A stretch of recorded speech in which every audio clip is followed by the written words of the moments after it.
Her eyes met mine and we smiled. Uncle Bill was at her side.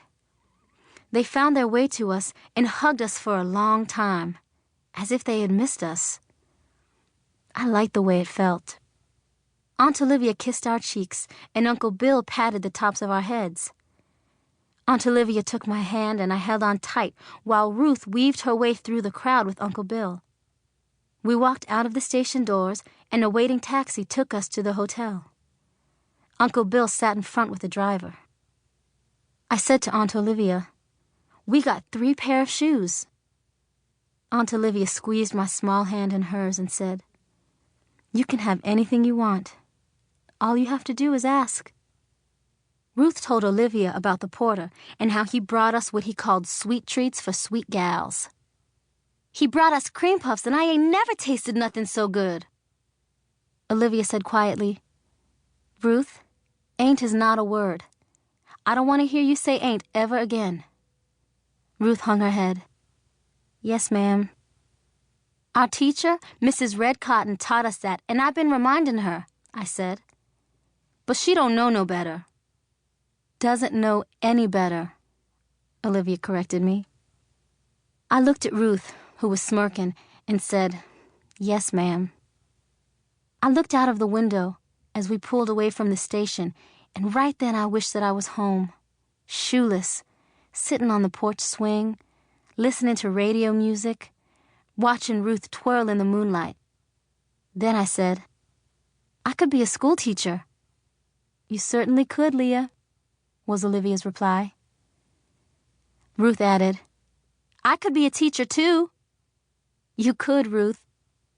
Olivia looked out of the taxi window into the streets of the city that was still awake.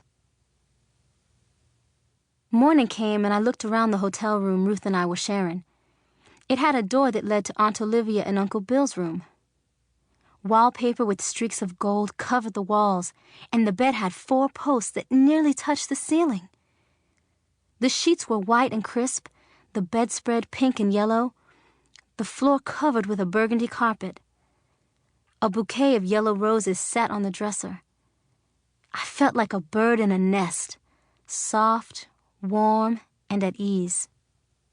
Ruth, already dressed, hair combed, red ribbons tied to the ends of her 2 braids, burst into the room. "'Bout time you woke up, lazy bones. I've been awake. I crawled out of the bed while you were still snoring. I saw Aunt Olivia and Uncle Bill kissing, him trying to get his hand up under her skirt, her squealing like a baby pig," Ruth giggled. Aunt Olivia knocked on the door, and we both jumped like wind-up toys. "You're awake, I see." She kissed Ruth on her forehead, sat on the bed, kissed me on the cheek, and caressed the top of my head. Her hand rested on my shoulder, and her softness filled the room. "Thought the Sandman might be trying to keep you." "Morning." I sat up in the bed. Aunt Olivia smiled. "You look very much like your mama when she was your age, Leah." "Beautiful." "What about me?" Ruth asked. "Why, I would say you look like me, if anyone were to ask," Aunt Olivia replied. Ruth walked over to the mirror and examined her face. "Am I pretty?" "As a picture, I'd say." "Leah, you get washed up and dressed because Mr. Chappell is downstairs having his coffee, waiting on us for breakfast. Hurry along." She turned and walked out, leaving the door half open, white slip showing. Ruth and I giggled. "Told you." Ruth left the room and closed the door. Sunlight danced into the room from the open window. A breeze split the sheer white lace curtains down the middle, and I played a game trying to catch the spots of sun with my feet. Then I remembered that I was in a hurry.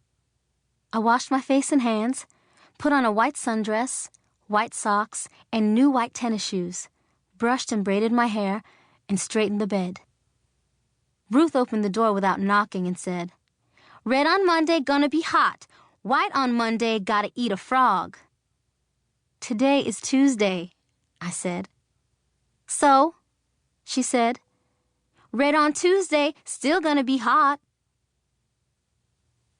Aunt Olivia was dressed in navy blue, and we looked